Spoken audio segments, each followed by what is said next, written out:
Bir jigit bar kuyları bilen dilimizga ketmekte ordap. Muhabbetlik mısralarida yar vesilni barar nişanlap.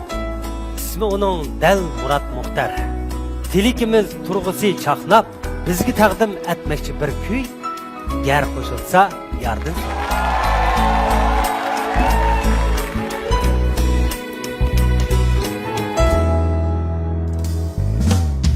Nigar seni neden sorayman, yollarında hiçbir izin yok.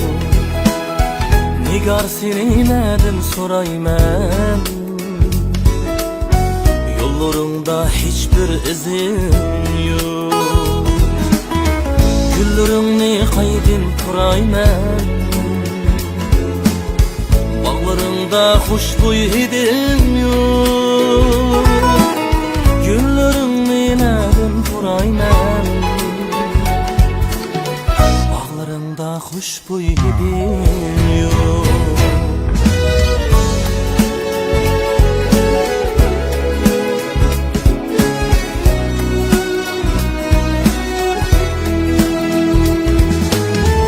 Eslisemla şirin sözümü, gecelerim gözde uyku yok. Gülmek üçün yaralgan yürek,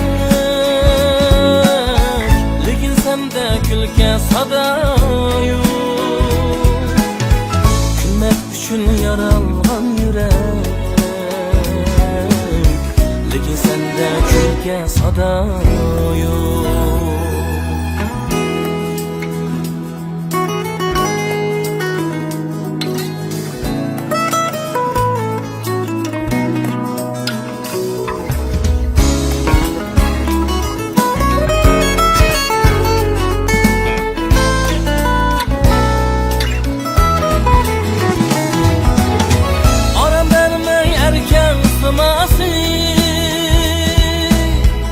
Bes hem bulbul navası,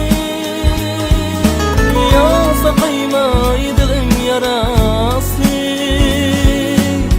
Köydürdü hem gözüm karası, yasa kıymayı dilim yarası. Köydürdü hem gözüm karası, yasa kıymayı dilim yarası.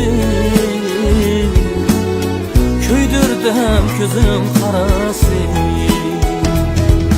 Ey nigar seni neden sorayman,